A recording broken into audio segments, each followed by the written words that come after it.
everyone, we are Team Nightops, and we're here today to present to you our industry analysis report and to explain whether the industry is attractive enough to new entrants to the market. So let me begin by introducing you to our team. Hi, I'm Colleen Kemper. I'm Diane Lane. Lots Henson. And Angela Kidula. And I'm Scott Edwards. Okay, so let's begin. As you can see, the industry we have chosen for this time is the discount department store industry with an NAICS code of 452112. Under this industry comes several other sectors, such as the grocery store, e-commerce, such as online retail as Amazon and eBay, and also general merchandise. As a whole, overall attractiveness of this industry, we have given it a rating of low attractiveness to a new entry to the market, and let's explain why. As you can see, with the current economic conditions in the market size is fairly large.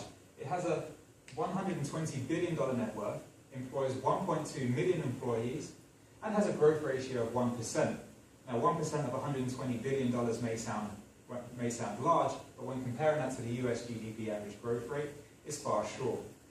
Also, there is a huge concentration ratio in this industry of 80.2%, which means the leading 4 companies in this industry have a huge hold on the industry as a whole, with Walmart leading the way at 25%, Target at 24%, and Sears and Macy's coming in around about 14 to 17% market share.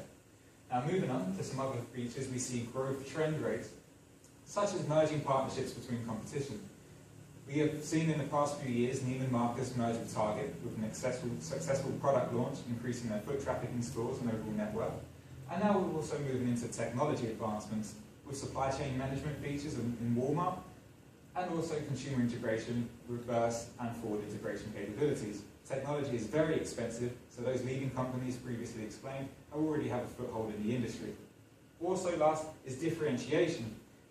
Because 70 to 80% of the products sold in this industry are identical, it's crucial for companies to emerge as leading competitors. And the only way to do this is by extreme marketing expenses. I'm now going to pass you to Colleen, who's going to explain to you Porter's 5 forces. Thank you. Porter's 5 forces helps us get a clear understanding of some factors affecting the department store industry. The first force is that of the threat of new entrants. It's a moderate force on the industry. There are many companies competing in this industry already. There is a large capital requirement needed to purchase the initial inventory required to compete in this market. Also, the market is currently saturated with products, and a new entrant would find a difficult time trying to differentiate itself in the market. The next force we looked at is the power of buyers. Again, there are many companies in this industry offering many of the same products. Consumers have lots of options when they're in the market looking for their products. Because there's so many companies competing, oftentimes the companies will bid each other down before the buyer has an opportunity to say or do anything about price. This leads us to suppliers. The supplier power is very low in this industry as well. Due to the large companies in this market purchasing on economies of scale to try to lower their own costs, it reduces the supplier's power. Suppliers do not want to miss an opportunity at a large contract from a large corporation such as Walmart. Therefore, they're forced, within reason, to accept whatever offer Walmart gives them. The threat of substitute industries is also a low to moderate force on this industry. The current major threat of substitution in this industry is that of e-commerce. E-commerce is growing rapidly. Customers enjoy being able to purchase products online and have them delivered straight to their home. The economy also plays a role as to what industries are considered substitutes to the department store industry. For example, when the economy isn't doing well, consumers might go out and buy products that are slightly used from a small specialty store like Plato's Closet. On the opposite end of that, if the economy is doing very well, consumers might again turn their buying habits toward those small specialty stores where they can get a variety of a specific product. Consumers enjoy the quality of customer service they receive from these small specialty stores. Finally, the last threat that we looked at is that of competitive rivalry. It is a very high force on this industry. There are many, as Scott mentioned, there's 4 key players in the industry holding over 80% of the market. They all offer many of the same products. The differentiation just isn't there. The market is overcapacity and offer exceeds demand. It would be very difficult for a new entrant to enter this market because of the competitive rivalry. Thank you. Diane? Thank you, Colleen.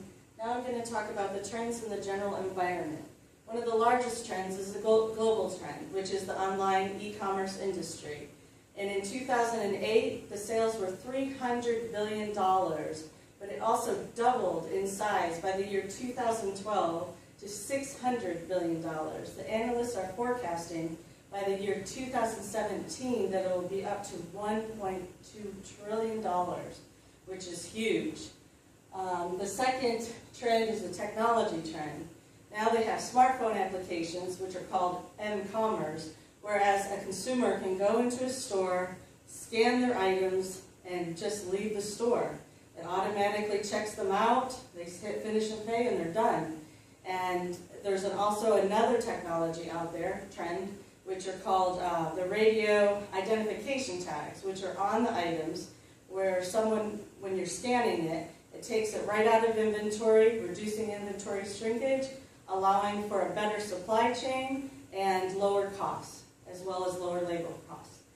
The third one is the socio-cultural trend, which has to do with the younger generation.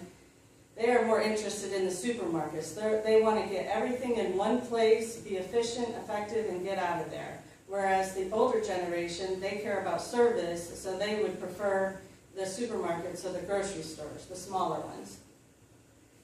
In the political trend, the Federal Trade Commission is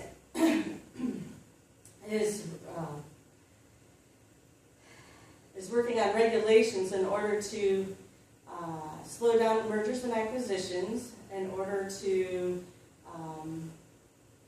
increase competition in the grocery store and supermarket industry. In the legal trend, there are acts enacted in order to reduce unfair practices, price fixing, and monopolies. And now to you, Lella. Thank you. Listed on the screen are the top 3 rival firms in the discount department store industry. A leading company in the industry would be Walmart Stores Incorporated. Founded in 1962 by Sam Walton, his philosophy, offer shoppers lower prices than they can get anywhere else, has shaped Walmart culture and driven the company's growth to be the world's largest retailer. Based on Porter's generic strategy, Walmart uses the cost leadership strategy. The central goal of Walmart is to keep retail prices low, and they are successful at this, incorporating their slogan, save money, live better. A moderately successful company would be Target Corporation. Founded in 1902 by George Dayton, his strategy was to not compete in the status quo. His idea evolved Target to become different than other retail stores by combining many of the best department store features, such as fashion, quality, and service, with low prices that's offered at discounter. By fulfilling their expect more, pay less brand promise, they enter the strategy of differentiation under Porter's generic strategy, also making them the nation's #2 discount chain. A company that is struggling in the industry will be Kmart Corporation.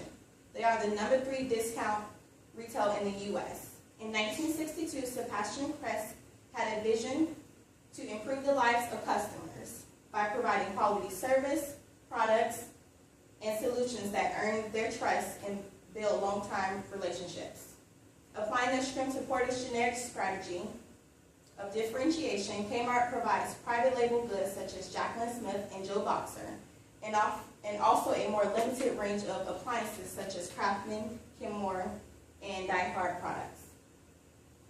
The strategic map displays the 3 rival firms, the x-axis representing the price of products sold in the stores, the y-axis representing the number of stores in the United States, and the size of the circle represent annual sales globally.